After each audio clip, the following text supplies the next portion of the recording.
Okay, ladies and gentlemen, as usual, I'm setting up the camera. Hopefully it stabilizes, yeah? So,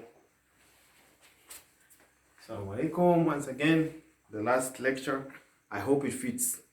Anyway, because now I'd like to start on complex numbers. But let me just say something about the last example we're doing, this tutorial example. What we said was to push 2 down a little bit, and then we send this one round like this, and then we send this one round like this. So that way we'll have lifted this and we have lifted that. Okay? So that's the graph we ended up with. We sent 2 down, then this one that was cutting like this is gone, and then this one was cutting across like this is also gone like that. And then to make it nicer, you look at the outer vertices. Now there's something I need to remember. It's basically 5, 3, 4, and 2. So 1 is the inner one. So when you draw that graph, this is exactly what you get. You know, you have these ones, and then 1 is connected only to 5 and 4. So 5 and 4, and that's it. That's example number 3 of the tutorial exercises. And there are many other examples there and there. But now, ladies and gentlemen, I'd like to go to complex numbers. Very exciting. So congratulations, you have finished discrete mathematics. Hopefully you've learned something. You've done a lot. In the near future, you will do the midterm. So anyway, prepare. Now, for complex numbers, there are many things we can say about complex numbers. But let's just say it's just an extension of real numbers. Okay, so I will try to, make the lecture more understandable. But now we're just dealing with what we used to do previously about numbers. So the first definition of this section 17.1 is a complex number. We usually use Z to represent them. It's a number of the form Z equals X plus IY, where X and Y are real numbers. And I is the square root of minus 1, or I squared equals minus 1. It's called the imaginary unit. Now here I call it definition, but I can call it more like an explanation of some of the things. In your book that I gave you, this definition only has this part about equality of complex numbers. But I add other properties about this, okay? So one is that Z equals X plus IY. We call it algebraic form of Z because it's an equation, okay? And then we can think of this also as a Cartesian plane. You know, Cartesian plane, X, Y axis. In this case, you can think of them, we're representing in 2 components. That Z is represented by X and by Y coordinates. X would be what you call the real part of Z, and Y would be called the imaginary part of Z.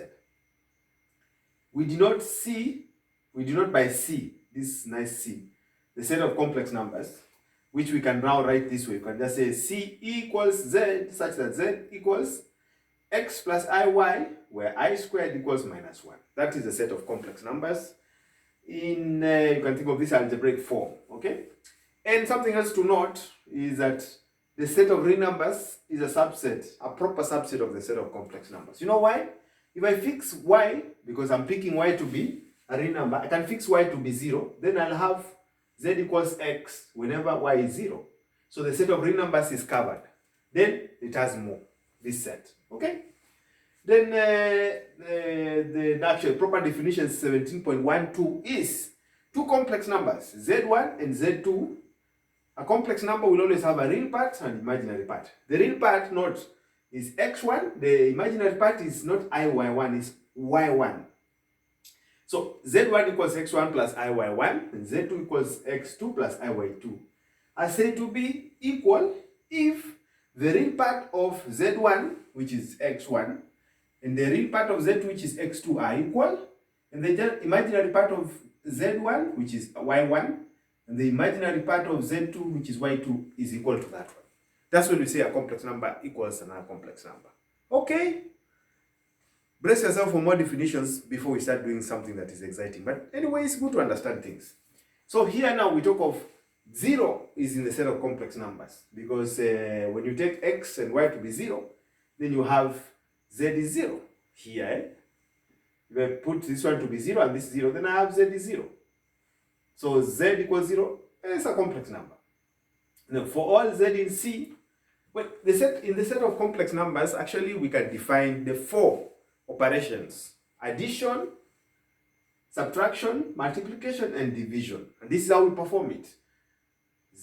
We pick 2 complex numbers, Z1, which is this form, and Z2, which is in this form. And then we add. We just say z1 plus z2. We just pick the real part. We add. The imaginary part, we add, and that's it.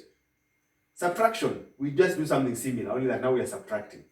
The real part, so z1 minus z2 will be the real part of z1 minus the real part of z2 plus I, the imaginary part of z1 minus the imaginary part of z2. And then you are done.